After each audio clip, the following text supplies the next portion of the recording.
Good morning, students. In our last class, we have done some numericals that are based on the series and parallel combination of resistors, right?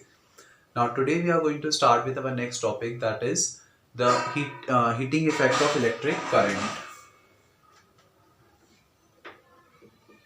Heating effect of electric current. Obviously बात है, नाम से ही समझ में आ रहा है कि electric current के द्वारा या इलेक्ट्रिक करंट के कारण अगर हीट प्रोड्यूस हो रही है तो उसको हम बोलेंगे heating effect of electric current. When we made to pass through a current when we made to pass a current through a wire, then अगर उस वायर में से करंट फ्लो हो रहा है तो after some time the heat will produce in that wire, right? So if we made to pass through the current through a wire, then the heat will produce in that wire, and after some time the wire will get heated up. Okay? इसका मतलब हम ये कह सकते हैं कि electric current के द्वारा हीट एनर्जी प्रोड्यूस होती है. मतलब और किसी भी ऑब्जेक्ट को अगर मतलब फॉर एग्जांपल फैन हो गया या कोई भी इलेक्ट्रिक अप्लायंस हो गया, अगर हम उसको बहुत ज़्यादा देर तक यूज़ करेंगे, उसमें से बहुत ज़्यादा समय तक इलेक्ट्रिसिटी को पास करवाएंगे, तो क्या होगा? It will get heated up और वो गर्म हो जाएगा, right? So we can conclude that current के कारण, इलेक्ट्रिक करंट के कारण हीट एनर्जी प्रोड्यूस होती है, and this effect is called as heating effect of electric current, right? Now यहां से हमारे पास एक टर्म आती है पावर. हर एक इलेक्ट्रिक अप्लायंस का कुछ पावर होता है. जब हम मार्केट से बल्ब लेने जाते हैं तो उस बल्ब का भी कुछ पावर होता है, दैट इज 10 वॉट हो गया, 5 वॉट हो गया, 0 वॉट हो गया. सो हर एक इलेक्ट्रिक अप्लायंस का अपना एक पावर होता है, और ये पावर ही डिसाइडिंग फैक्टर होता है कि कोई इलेक्ट्रिक अप्लायंस कितनी हीट एनर्जी को प्रोड्यूस करेगा, राइट? पावर का फॉर्मूला होता है वर्क डन अपॉन में time, right? We know that the formula for work done, the formula for power is equal to work done upon में time, and we also know that one thing कि electric potential is equal to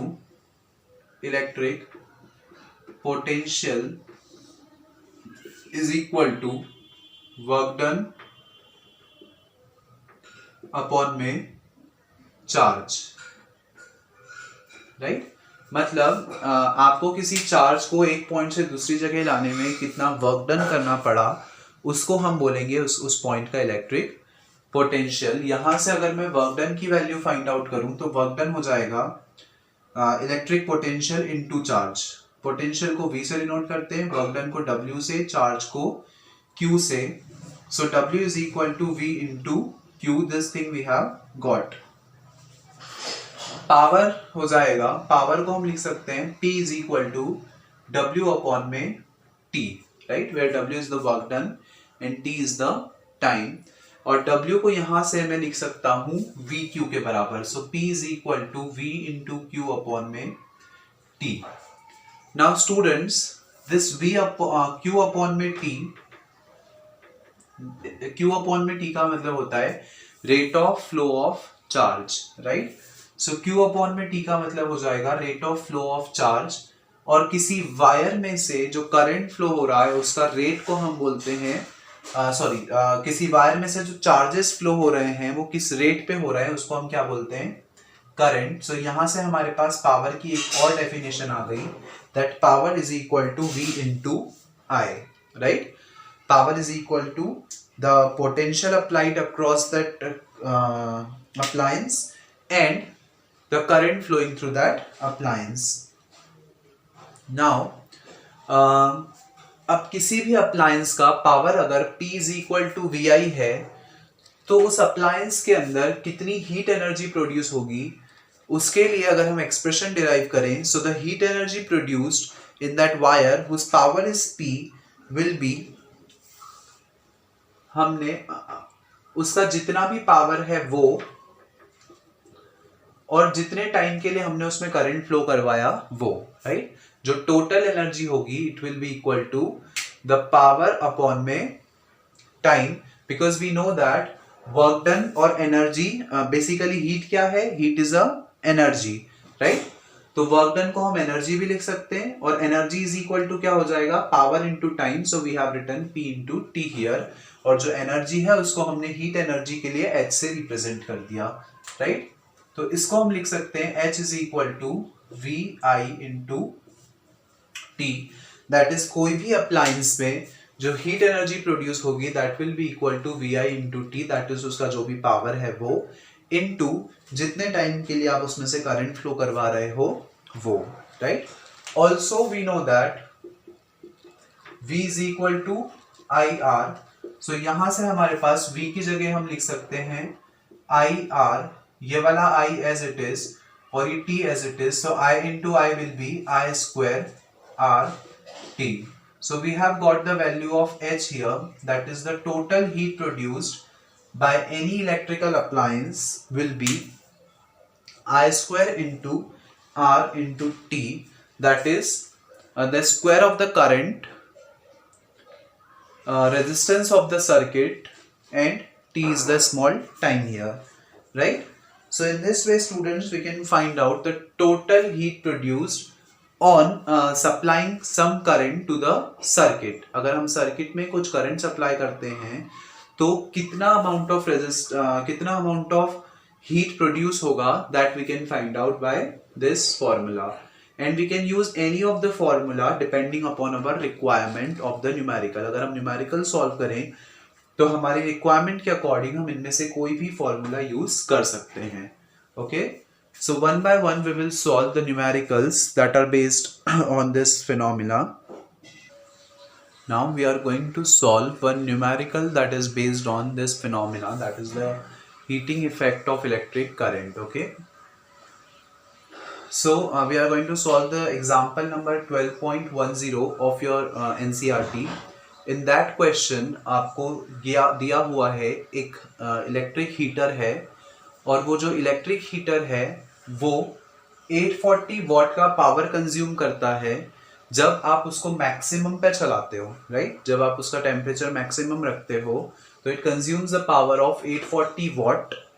power की जो SI unit है वो होती है what, और जब हम उसको मिनिमम पे रखते हैं तो it consumes the power of 360 what, okay. जो पोटेंशियल हमारे घरों में आता है दैट इज 220 वोल्ट, उसकी स्टैंडर्ड वैल्यू होती है 220 वोल्ट, राइट। हमको दोनों ही केसेस में इसको सॉल्व करना है। सबसे पहले हमको निकालना है मैक्सिमम करंट कितना फ्लो होगा हीटर में से, मतलब जब आपने उसको मैक्सिमम पे रखा है उस समय करंट कितना फ्लो होगा, जब देन मैक्सिमम पे रेजिस्टेंस कितना होगा, ये दो चीजें हमको फाइंड आउट करनी है, मैक्सिमम पे current as well as maximum पे रेजिस्टेंस। देन जब हम उसको मिनिमम पे चला रहे हैं उस समय जो टोटल करंट होगा और टोटल रेजिस्टेंस होगा that we have to find out.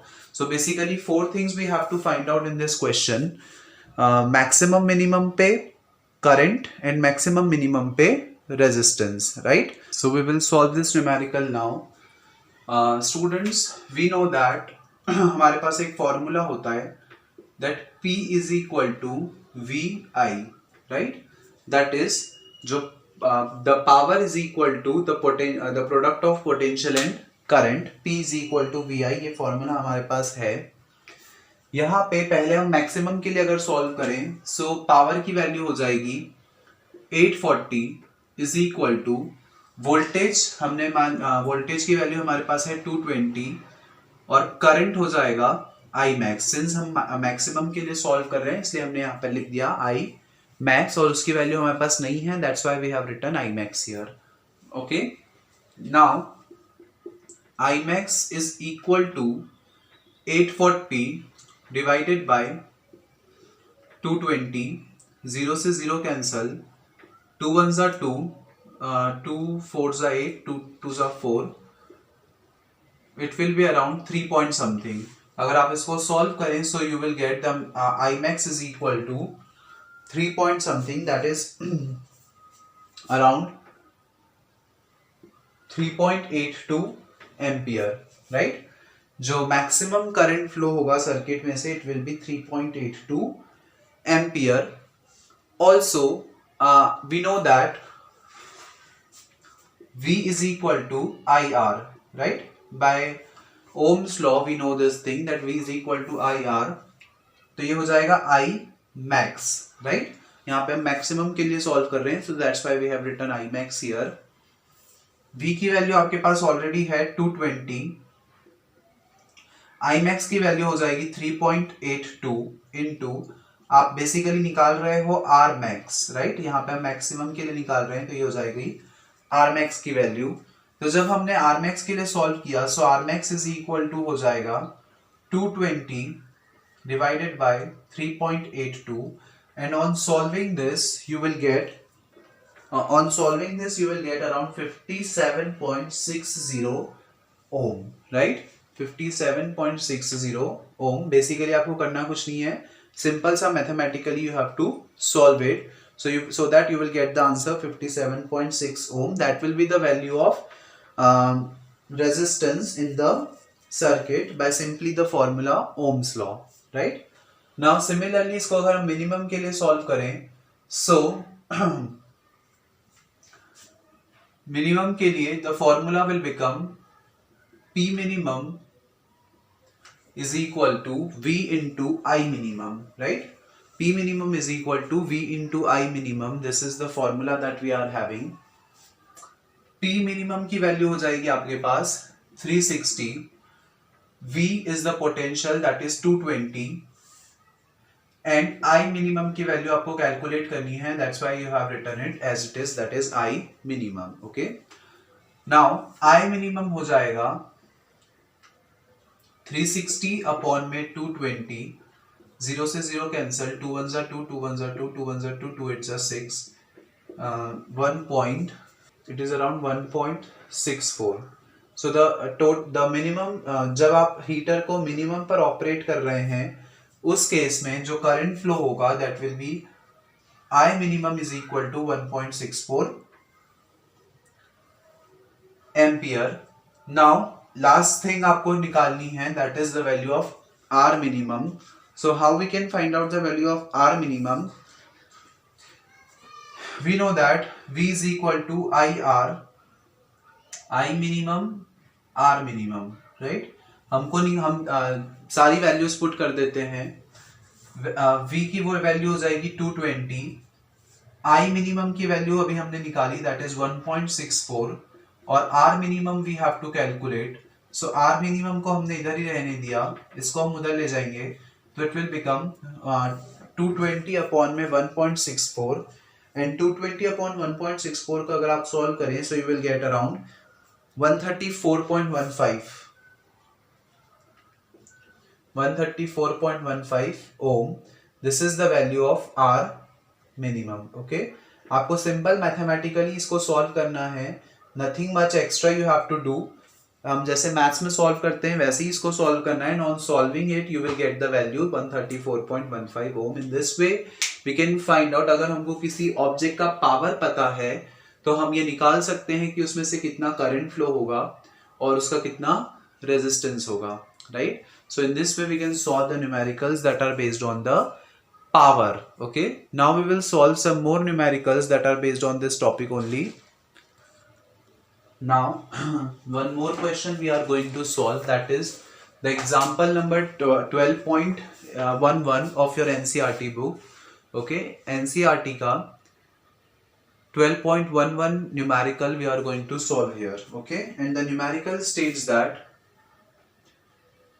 100 joule of heat is produced each second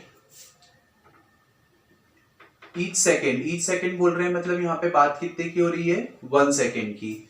So 100 joule heat is produced each second in a 4 ohm resistance. यहाँ पे आपको रेजिस्टेंस की वैल्यू कितनी गिवन है, 4 ohm.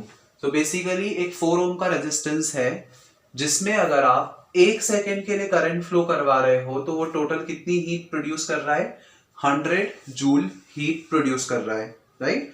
So find the potential difference across the resistor.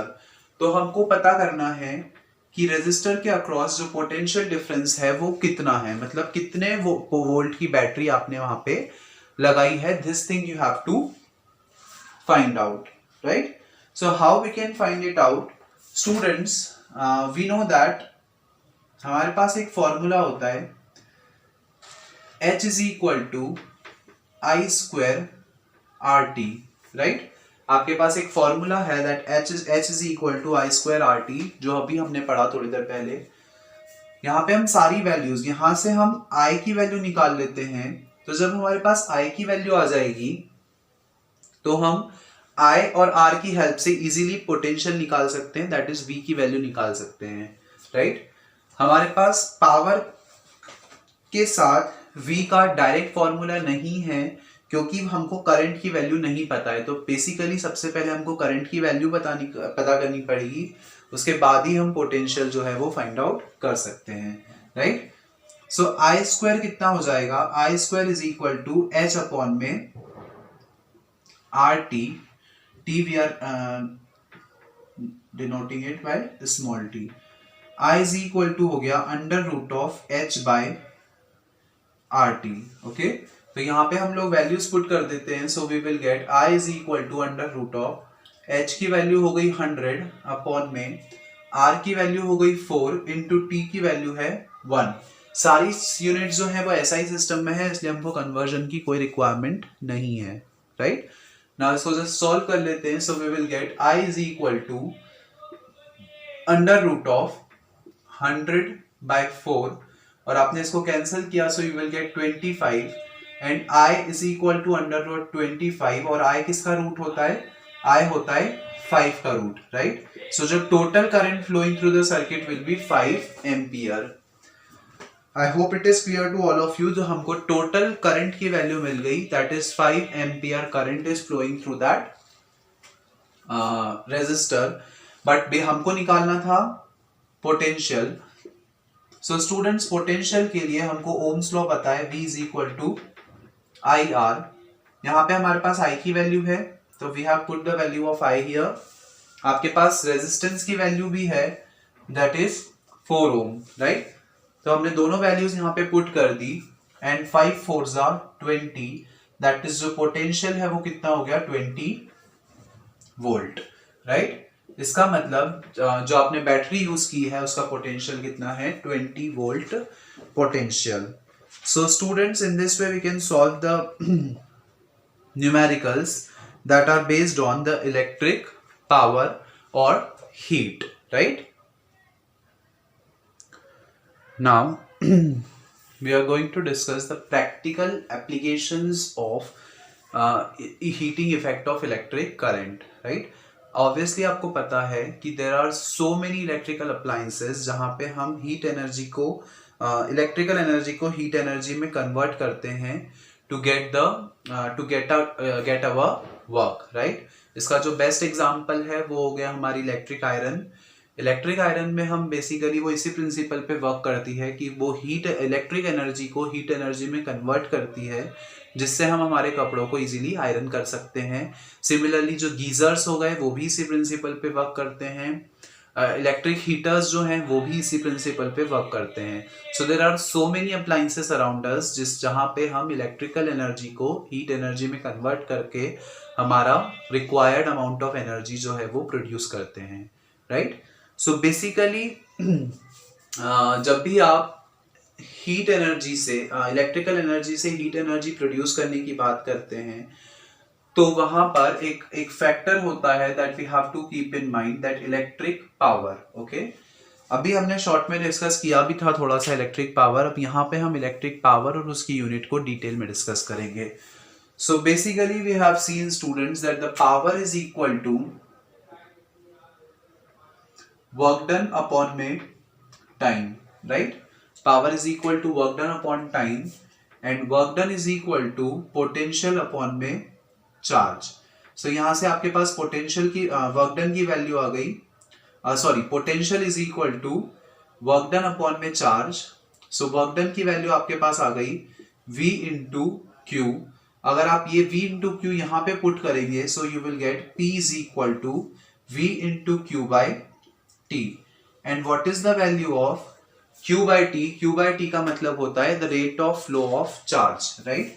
So rate of flow of charge का मतलब हो गया तो total current, that is V I.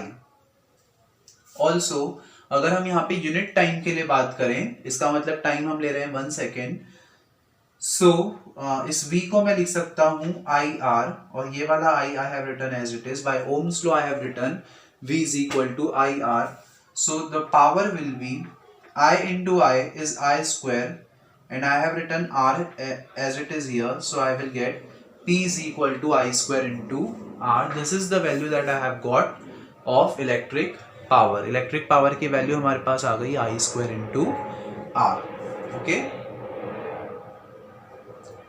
Now, also we can use this formula in sometimes.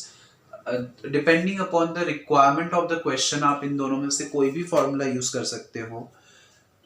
The SI unit of electric power is what.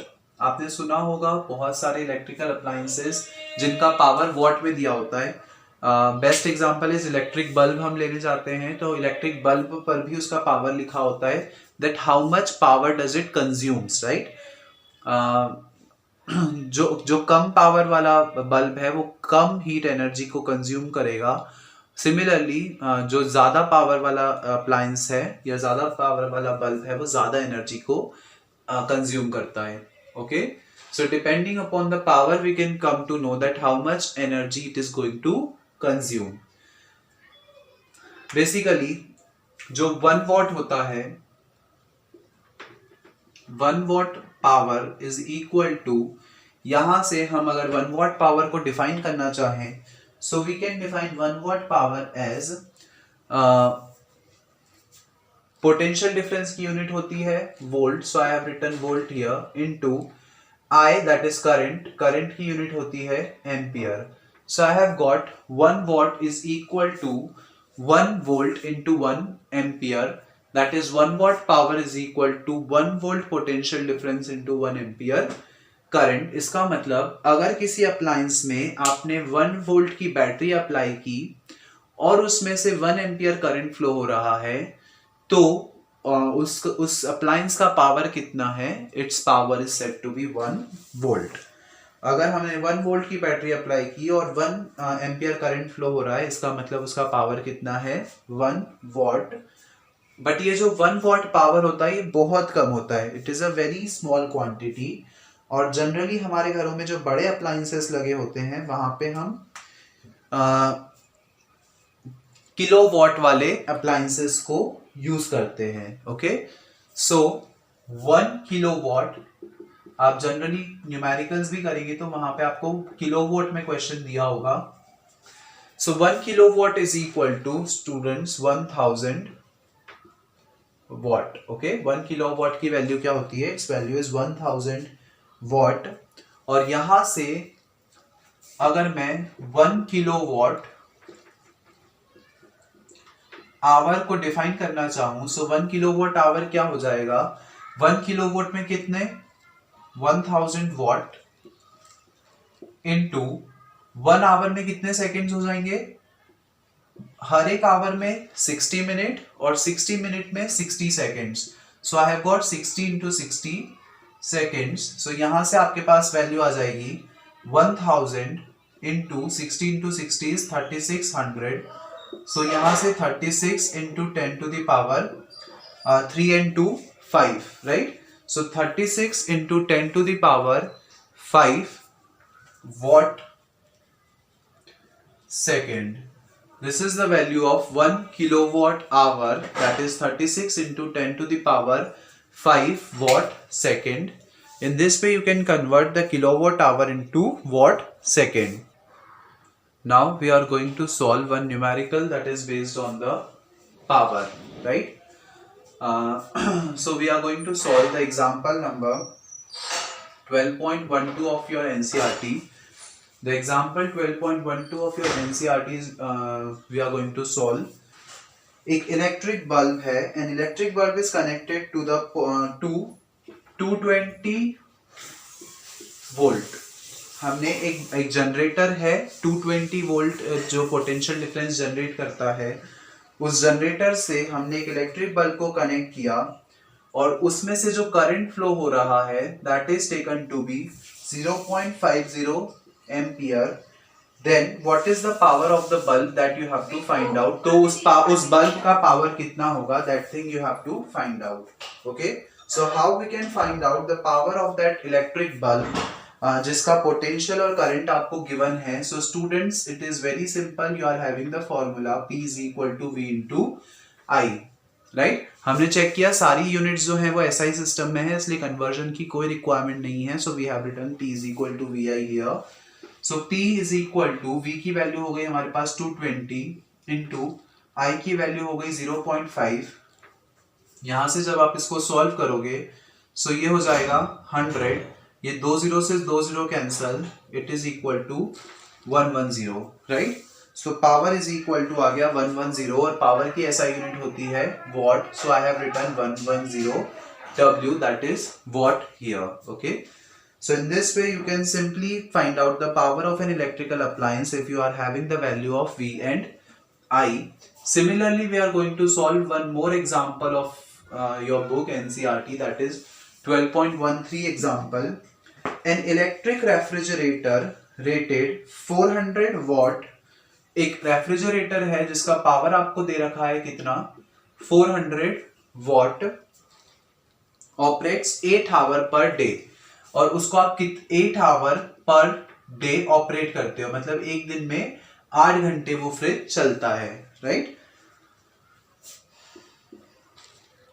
What is the cost of energy to operate it for 30 days at 3 per kilowatt hour, right. अगर हम उस refrigerator को operate करते हैं तो 30 days के लिए अगर आप उस रेफ्रिजरेटर को ऑपरेट कर रहे हो तो कितनी कॉस्ट होगी. अगर 1 किलोवाट आवर की कॉस्ट कितनी दे रखी है आपको, 3 रुपीज, राइट. 1 किलोवाट आवर का प्राइस हमको दे रखा है 3 रुपीज. देन 30 डेज के लिए अगर आप उस रेफ्रिजरेटर को ऑपरेट कर रहे हो, so what will be the value that you are having to find out. Okay, so the total energy consumed by the refrigerator in 30 days will be, अगर हम ये निकाल लें कि वो रेफ्रिजरेटर टोटल कितनी एनर्जी कंज्यूम कर रहा है 30 डेज में, so we will be easily able to find out कि उसको ऑपरेट करने में कितना पावर कंज्यूम होगा या कितना खर्चा आएगा, कितना कॉस्ट होगी उसकी, राइट. सो टोटल एनर्जी, सबसे पहले हम उसका पावर देख लेते हैं. उसका पावर कितना है, 400 वॉट. उसको आप कितना चला रहे हो, 8 hour per day. So we have multiply 8 here. अब जब हम उसको 8 आवर पर डे चला रहे हैं और उसको हम टोटल कितने दिन तक चलाने वाले हैं, 30 डेज तक. So I have written 30 here, right. एक रेफ्रिजरेटर जिसका पावर है 400, उसको हम हर दिन में 8 घंटे चला रहे हैं और ऐसा हम 30 दिनों तक कर रहे हैं. ओके, तो जब आपने इसको सॉल्व किया तो क्या आ जाएगा, 4 × 12, 12 × 84, it is 84,000. 4 × 12, 12 × 96, it is equal to 96,000 joule, right. Energy हम निकाल रहे हैं तो वो काय में आएगी, जूल में, दैट इज 9600 जूल. और 9600 जूल को हम लिख सकते हैं, या इसको हम जूल नहीं लिखते हुए हम लिख देते हैं वॉट पर hour, right. We can write it as watt hour. So जब आपने इसको कन्वर्ट किया किलोवाट में, so you have got the value. आपको पता है 1 kilowatt is equal to 1000 watt. So you can write it as 96 kilowatt hour, right. So इसका मतलब बेसिकली वो कितनी एनर्जी कंज्यूम कर रहा है, 96 किलोवाट आवर. और आपको पता है 1 किलोवाट आवर की value that is 3 rupees. So total 96 kilowatt our के लिए कितने रुपए लगेंगे, टोटल कॉस्ट हो जाएगी 96 kilowatt hour into 3 rupees for 1 kilowatt hour. So जब आपने मल्टीप्लाई किया तो 6 × 18, 9 × 27 और 1 28, that is 288 rupees. Okay, so the refrigerator will cost you 288 rupees when you operate it 8 hour per day for 30 days and when the cost is 3 rupees for 1 kilowatt hour. Okay, hence students, you can find out the power and how much energy does an electrical appliance use by all the formulas that we have discussed today. And in this way you can solve the numericals that are based on this type of questions. Okay, so that's all for today's class, students. Hence your chapter is completed now. From next class we will start the next chapter. Thank you.